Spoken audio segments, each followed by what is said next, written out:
Hi అండి, నమస్తే అందరికీ. Welcome to our channel Arabic తెలుసుకుందాం తెలుగులో.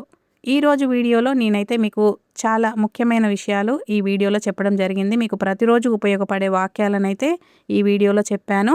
మరీ ముఖ్యంగా మన బ్రదర్స్ ఎవరైతే ఉన్నారో గల్ఫ్లో వాళ్ళకి ఎక్కువగా ఇవి ఉపయోగపడతాయని నేను అనుకుంటున్నాను. గల్ఫ్కి కొత్తగా వచ్చి ఎవరైతే అరబీ భాష తెలియక ఇబ్బంది పడుతున్నారో అలాంటి వారికి మన వీడియోస్ చాలా ఉపయోగపడతాయి. మీ ఫ్రెండ్స్లో ఎవరైనా అలాంటి వాళ్ళు ఉంటే తప్పకుండా వాళ్ళకి మన వీడియోస్ని షేర్ చేయండి. ఇంకా లేట్ చేయకుండా వీడియోలో ఉన్న ఆ వాక్యాలు ఏంటో చూద్దాము. ప్రతి ఒక్కరు కూడా మర్చిపోకుండా మన వీడియోకి లైక్ చేసి మన ఛానల్ని ఎంకరేజ్ చేయండి. నా దగ్గర లైసెన్స్ లేదు. ఈ వాక్యాన్ని అరబిక్లో ఎలా చెప్పాలంటే మాయింది రుక్సా. మాయింది రుక్సా అని అంటారు. మాయింది రుక్సా అంటే నా దగ్గర లైసెన్స్ లేదు అని అర్థం. మాయింది అంటే నా దగ్గర లేదు అని అర్థం. రుక్సా అంటే లైసెన్స్.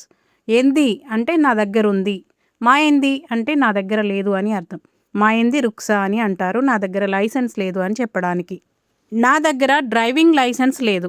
ఈ వాక్యాన్ని అరబిక్లో ఎలా చెప్పాలంటే మాయింది రుక్సత్ ఖియాదా అని అంటారు. మాయింది రుక్సత్ ఖియాదా అంటే నా దగ్గర డ్రైవింగ్ లైసెన్స్ లేదు అని అర్థం. మాయింది రుక్సా అంటే నా దగ్గర లైసెన్స్ లేదు అని అర్థం వస్తుంది.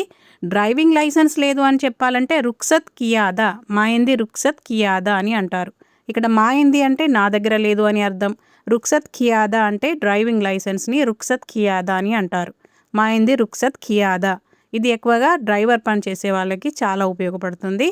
నా దగ్గర లైసెన్స్ ఉంది అని చెప్పాలంటే ఎంది రుక్సత్ కియాదా, ఎంది ఎంది అని అంటారు నా దగ్గర ఉంది అని చెప్పడానికి. మాయింది అంటే నా దగ్గర లేదు అని అర్థం. నాకు కార్ ఇన్సూరెన్స్ కావాలి. ఈ వాక్యాన్ని అరబిక్లో ఎలా అడగాలంటే అబీ తామీన్ సయ్యారా, అబీ తామీన్ సయ్యారా అని అడుగుతారు. ఇక్కడ అబీ అంటే నాకు కావాలి అని అర్థం. తామీన్ అంటే ఇన్సూరెన్స్, బీమాని తామీన్ అని అంటారు. నాకు ఇన్సూరెన్స్ కావాలి అని మీరు అరబిక్లో ఎలా అడగాలంటే బాబా అబీ తామీన్ సయ్యారా అంటే బాబా నాకు ఇన్సూరెన్స్ కావాలి, కార్ ఇన్సూరెన్స్ కావాలి.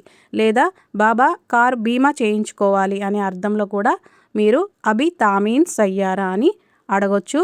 ఇక్కడ నాకు కావాలి అని చెప్పడానికి కొన్ని చోట్ల అబీ అంటారు, కొన్ని చోట్ల అరీదు అని అంటారు. కానీ కువైట్లో ఎక్కువగా వాడేది, ఎక్కువగా వినిపించేది అబీ అంటే నాకు కావాలి, మా అబీ అంటే నాకు వద్దు అని అర్థం.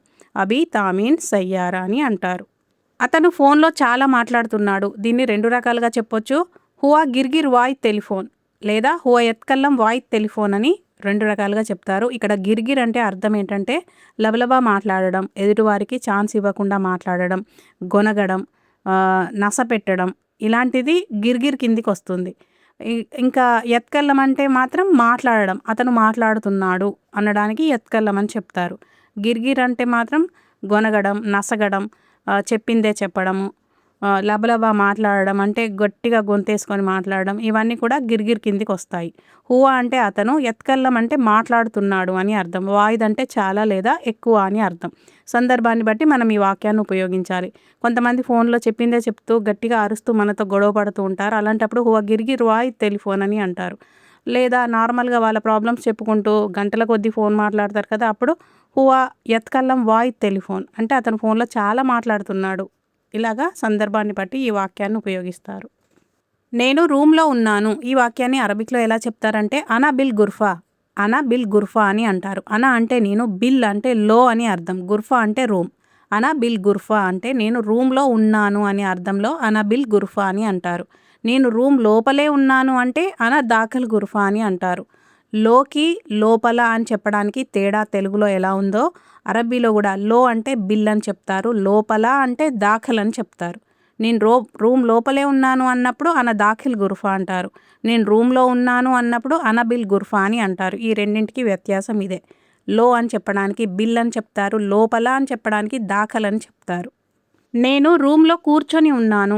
ఈ వాక్యాన్ని ఎలా చెప్పాలి? ఒక్కోసారి మేడం కానీ బాబా కానీ పిలిచినప్పుడు ఎక్కడికి వెళ్ళావు అంటే నేను రూమ్లోనే కూర్చొని ఉన్నాను అని మనం చెప్పాల్సి వచ్చినప్పుడు అరబీలో ఎలా చెప్పాలంటే అన గాయిద్ బిల్ గుర్ఫా, అన గాయిద్ బిల్ గుర్ఫా అంటే నేను రూమ్లో కూర్చొని ఉన్నాను అని అర్థం. లేదా అన ఇజ్లెస్ బిల్ గుర్ఫా, అన ఇజ్లెస్ బిల్ గుర్ఫా అని కూడా అంటారు. ఇజ్లెస్ అంటే కూర్చోవడం, గాయిద్ అన్నా కూడా కూర్చోవడం. కువైట్లో ఎక్కువగా వాడే పదం అయితే గాయిద్ అని అంటారు. అన గాయిద్ బిల్ గుర్ఫా అంటే నేను రూమ్లో కూర్చొని ఉన్నాను అని అర్థం. అన అంటే నేను, గాయిద్ అంటే కూర్చొని ఉన్నాను, బిల్ అంటే లో, గుర్ఫా అంటే రూమ్ లేదా గదిని గుర్ఫా అని అంటారు.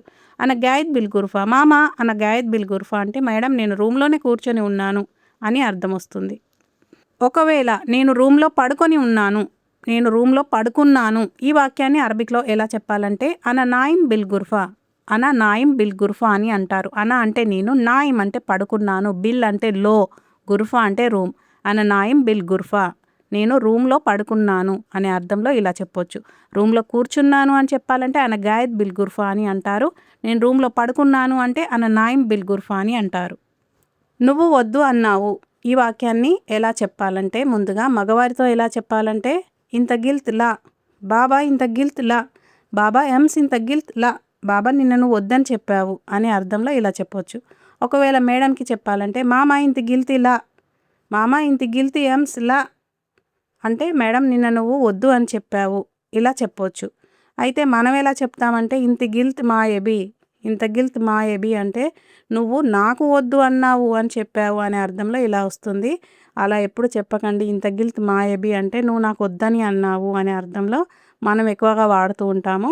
అలా చెప్పకుండా ఇంత గిల్త్ లా, బాబా ఇంత గిల్త్ లా అంటే బాబా నువ్వు వద్దని చెప్పావు అనే అర్థం వస్తుంది. నువ్వు చెయ్యొద్దన్నావు, ఈ వాక్యం మనకి ఎక్కువగా పని విషయంలో చెప్పాల్సి వస్తుంది. ఎందుకంటే ముందుగా ఒక పని చెయ్యమని చెప్పి మళ్ళీ చెయ్యొద్దని చెప్తారు. తెల్లవారు వచ్చి నువ్వెందుకు చేయలేదు అన్నప్పుడు నువ్వు చెయ్యొద్దన్నావు అని మనం ఎలా చెప్పాలి. ఒకవేళ మగవారితో మాట్లాడాల్సి వచ్చినప్పుడు ఇంత గిల్త్ లాత్ సోవి అంటే నువ్వు చెయ్యొద్దని చెప్పావు అని అర్థం. ఆడవారితో అయితే ఇంత గిల్తీ లాత్ సోవి అంటే నువ్వు చెయ్యొద్దని చెప్పావు అని అర్థం వస్తుంది. బాబాతో చెప్పాలనుకోండి, బాబా ఇంత గిల్త్ లాత్ సోవి, బాబా అమ్స్ ఇంత గిల్త్ లాత్ సోవి అంటే బాబా నిన్న మీరు చెయ్యొద్దని చెప్పారు అని అర్థం. ఇదే వాక్యాన్ని మేడంతో మేడం నిన్న మీరు చెయ్యొద్దని చెప్పారు అని ఎలా చెప్పాలంటే మామ ఇంత గిల్తీ లాత్ సోవి, మామ అమ్స్ ఇంత గిల్తీ లాత్ సోవి అంటే మేడం నిన్న మీరు చెయ్యొద్దని చెప్పారు అని అర్థం. ఇక్కడ నువ్వు అని చెప్పడానికి మగవారికి ఇంత అంటారు, ఆడవారికి ఇంతి అని చెప్తారు. అన్నావు చెప్పావు అని చెప్పడానికి మగవారికి గిల్త్ అంటారు, ఆడవారికి గిల్తీ అని అంటారు. లాత్ సవ్వి అంటే చెయ్యొద్దు, సవ్వి అంటే చెయ్యి అని అర్థం. అది పక్కకు జరుపు, దీన్ని అరబిక్లో ఎలా చెప్తారంటే వక్కర్ హాదా. వక్కర్ హాదా అంటే అది పక్కకు జరుపు అని అర్థం. నువ్వు కొంచెం పక్కకి జరుగు అని ఎలా చెప్పాలంటే మగవారికి అయితే ఇంత వక్కర్ షోయ్, ఇంత వక్కర్ షోయ్, మహమ్మద్ ఇంత వక్కర్ షోయ్ అంటే మహమ్మద్ నువ్వు కొంచెం పక్కకు జరుగు అని అర్థం. ఆడవారికి అయితే ఇంతి వక్కర్ షోయా, ఇంతి వక్కర్ షోయా అని అంటారు, లేదా ఇంతి వక్రీ షోయా అని అంటారు. వక్కర్ వక్రీ రెండు ఉపయోగిస్తారు. షోయా అంటే కొంచెం అని అర్థం, వక్కర్ అంటే జరపమని అర్థం, హాదా అంటే అది అని అర్థం. ఇంత అంటే నువ్వు అని మగవారికి, ఇంతి అని ఆడవారికి చెప్తారు. ఇంత వక్కర్ షోయ్ అంటే నువ్వు కొంచెం పక్కకు జరుగు అని అర్థం. ఈ ప్లేస్ మొత్తం క్లీన్ చేశాను అని ఎలా చెప్పాలి. మేడం కానీ బాబా కానీ మార్నింగ్ లేసి ఎందుకు ఇక్కడ శుభ్రం చేయలేదు అన్నప్పుడు మార్నింగ్ నేను ఉదయమే ఇదంతా క్లీన్ చేశాను అని మనం సమాధానం ఎలా చెప్పాలంటే నద్దఫ్త్ కుల్లు మకాన్, నద్దఫ్త్ అల్ మకాన్ కుల్లు అంటే ఈ ప్లేస్ మొత్తం నేను క్లీన్ చేశాను అని అర్థం.